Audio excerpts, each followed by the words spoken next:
lihat usulan dari RUU P2SK, ini ada salah satu klausul yang menyebut kalau memang nantinya ada penyesuaian suku bunga acuan, bank ini harus menyesuaikan transmisi selama 7 hari. Sementara kita tahu selama ini kan butuh berbulan-bulan biasanya untuk bank menyesuaikan suku bunga acuan ini.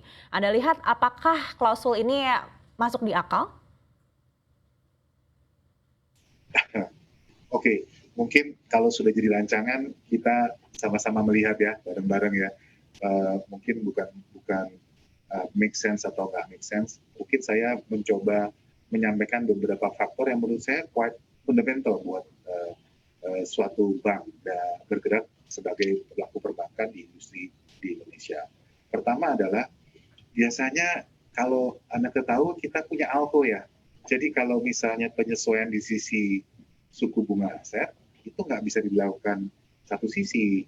Jadi selalu harus melihat bagaimana perlakuan interest rate juga di sisi liabilities atau dana pihak ketiga. Jadi kalau kita mau naikkan atau mau menurunkan bunga aset kita harus yakin bahwa komposisi liabilities kita cukup bisa mendukung kita untuk tetap grow dan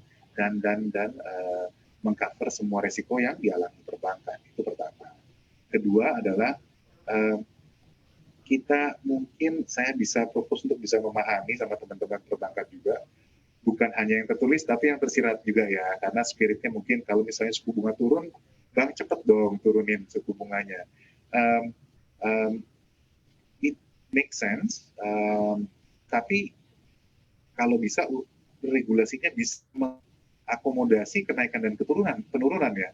Jangan pas turun 7 hari, pas naik nanti bagaimana? Karena mungkin ini kan saat ini suku bunga 2 tahun yang terakhir kelihatan turun terus. Ini dari saat ini ke depan kemungkinan besar akan naik ya. Lalu apakah klausul yang sama akan diterapkan? Gitu ya.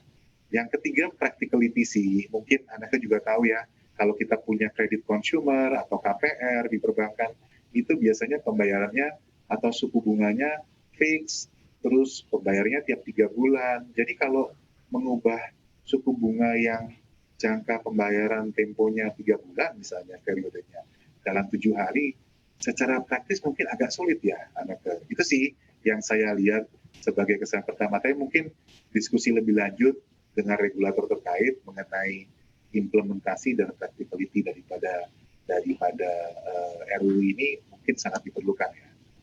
Baik, jika 7 hari ini terasa sulit, waktu yang pas menurut Anda ini berapa lama? Sebenarnya itu bisa bervariasi, tergantung, saya bilang tadi kan, kalau kita di ALCO biasanya kita akan berbicara mengenai bagaimana ya komposisi likuiditas kita. Kalau misalnya suku bunga turun, kita mau turunkan suku bunga kredit dan juga menurunkan suku bunga simpanan, lalu tiba-tiba simpanan kita lari keluar dan kita ada short di liquidity, itu kan suatu resiko yang harus dipertimbangkan juga ya. Jadi saya nggak bisa menentukan, mungkin preliminary saya lihat yang paling reasonable 3 bulan, karena biasanya suku bunga dan cicilan untuk korporasi terutama, itu kalau buat retail mungkin consumer credit di 1 bulan, kalau buat corporate credit biasanya 3 atau 6 bulan ya. 3 sampai 6 bulan. Tapi menurut Anda untuk jangka waktu transmisi ini lebih baik memang diatur di dalam undang-undang atau tidak? Itu dia. Tadi poin saya yang ketiga adalah practicality ya. Kalau diatur di undang-undang itu kan ada undang-undang, ada peraturan pemerintah, kerangka pelaksanaan gitu ya. Nah, saya rasa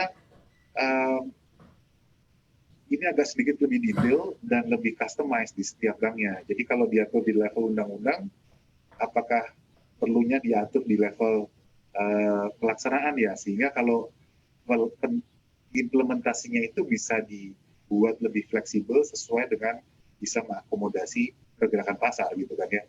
Jadi kalau misalnya diatur di undang-undang kan jadinya agak strict dan agak sedikit sulit untuk membuat peraturan itu fleksibel di implementasinya. Itu sih yang saya takutkan.